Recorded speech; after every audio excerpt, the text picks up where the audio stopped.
What's up, Vikings fans? This is Matthew Deary of Minnesota Vikings Breakdown, coming back after another tough loss, this time to the Bears, 39 to 10.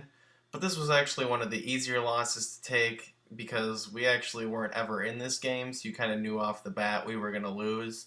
So it wasn't like one of those cough up the lead losses where it absolutely breaks your heart. Just like last week's 34 to 10 victory, I wouldn't say that we're 24 points better than the Cardinals. If we played them again, I have a feeling the game would be a lot closer. And I don't think the Bears are 29 points better than the Vikings. Granted, they looked awful yesterday, but when we play them again, I have a feeling the game might be a little bit closer. Many of you saw Christian Ponder got his first NFL action versus the Bears, and we were all kind of wondering whether or not Christian would be starting next week versus the Packers. Leslie Frazier said the decision would come Wednesday. Well, today is Tuesday, and it was just announced that Christian Ponder would be starting against the Green Bay Packers next week. This to me is a good thing because with Donovan McNabb, even though he wasn't the sole reason for our losses, he definitely wasn't helping us be a competitive football team. So being 1-5 with Donovan McNabb, why wouldn't we just try our hand with Christian Ponder? Some people are going to argue that Ponder should not be getting a start against the Packers because the Packers are such a good team. They got Clay Matthews Jr. Ponder's going to get knocked around. But what a better way to learn than against one of the best teams in the NFL? Who cares if he's not going to do great? We already kind of know we're not going to win this game. So let's just kind of see how he handles one of the better defenses. Then we go on the road to play Carolina, an easier opponent, but still an unfriendly environment. So it'll be nice to kind of test Ponder's abilities on the road. And then we go to play Green Bay again in Lambeau. So honestly, I don't think that Ponder could be going in at a better time, except if we put him in earlier. Because if you think about it, it'll be nice to see Ponder comparing him from the first Packers game a few weeks before to the next Packers game at Lambeau. It'll be really nice to see if he has progressed or evolved or picked anything up and, see if he has a little bit more success against the Packers the second time around. So let's talk about the football game. First, I'm going to go ahead and start off with Donovan McNabb. He looked decent this week again, but once again, just not really enough to lead this football team or this offense to anything positive. He went 19 for 24 with 177 passing yards with a passer rating of 97.4. Now those aren't bad numbers, but you'd have to think with 19 completions that he would probably have a little bit more than 177 passing yards.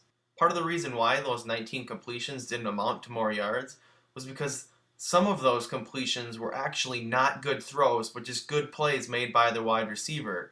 Now, if you have a guy running in the open field and you don't hit him in stride and he has to go down to get the ball or reach behind him to get the ball, which hinders his progress, and then he's tackled before the first down, it really doesn't amount to a good throw just because it's a completion. Take that safety, for example. Now, the pocket did collapse in like 2 seconds, but we'd still like to see some more fighting out of our quarterback.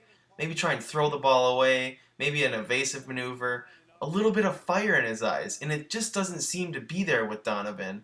And that's why I've made the argument that he just isn't a leader for this offense. Now, of course, I'm not going to put it all on Donovan again, because the whole entire team played pretty bad. Alright, so let's fast forward to putting Ponder in the game.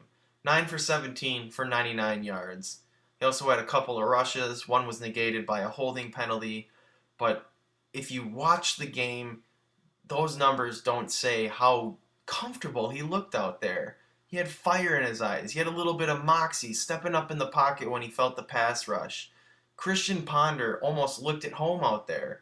And they had a fierce pass rush, which was shown by Donovan McNabb getting sacked by Israel Adonijah and, of course, the great Julius Peppers. Despite some of the things that happened to Ponder out there, he just didn't look flustered. He looked comfortable in the pocket, and he made throws. I think one of the players to benefit most from this was obviously Percy Harvin. Percy had 7 catches for 78 yards, and he was targeted a lot by Christian Ponder. Christian Ponder relied on something that Donovan McNabb did not. He went to Percy Harvin, which is the team's best wide receiver. And sometimes you just got to take a risk and just throw it in his direction. It isn't always about progressing through your reads. Sometimes it's just throwing the ball to your best player. And Ponder seems to understand that. Get the ball to Percy. Now, while Percy got his due, Adrian got left out of the picture. 12 carries, only 39 yards. Of course, he got that touchdown. Now, most of it can be attributed to the fact that the offensive line did not play very well at all. But even with our offensive line playing that bad, I'd still like to see Adrian Peterson get more than 12 carries in this ball game. After the first quarter, we already knew it was over, 16-0. It's pretty easy to see that we weren't even in the same league as the Bears. So get the man his carries. I'm not going to jump to the defense of Cedric Griffin because this was definitely his worst game of the season. But that first long touchdown scored by Devin Hester, that beautiful throw over the top by Jay Cutler, that play needs to be made by free safety Hussein Abdullah. That's why that big touchdown to Dwayne Bowe happened. We don't have sure tackling safeties, even competent safeties, to act as that last line of defense. I won't take anything away from Devin Hester as a kick returner, but when you make him look like Jerry Rice in the receiving game, you know you have problems. Because Devin Hester is not that great of a wide receiver. So much strange stuff happens in the NFL. Everybody knew going into this game the Bears' defining weakness was their offensive line. Cutler had spent much of the past weeks on his back, not able to complete throws. Look at the Lions game the previous week. Cutler was on the run for his life all the time. Now, with the way the Vikings' defensive line had been playing in recent weeks, you would think that that would give us an advantage. But you look at the game, we only got one sack, and Cutler was comfortable in the pocket all day long. Just to show how badly things really went, our usually solid punter Chris Kluwe had 5 punts, and he averaged 37.2 yards per punt. The Vikings had 5 3-and-outs again, and bad stuff happened after almost all of the 3-and-outs. 3-and-outs kill football teams. It puts your defense on the field longer, and it's just another easy example of why Donovan McNabb can't be our quarterback anymore. So that's another tough loss for the Vikings in the 2011 season. So we fall to 1-5. Expect to fall to 1-6 next week against the Packers. Hopefully Aaron Rodgers will have some mercy on us and won't kill us too bad. But despite playing a team that's far superior than the Vikings, there's still going to be a little bit of energy in the Vikings fan base, a little bounce in the Vikings team step. Because now we have Christian Ponder. Everybody's excited to see what he can do. Even if he has a bad week next week, it doesn't mean that he's not the quarterback of the future or et cetera, et cetera.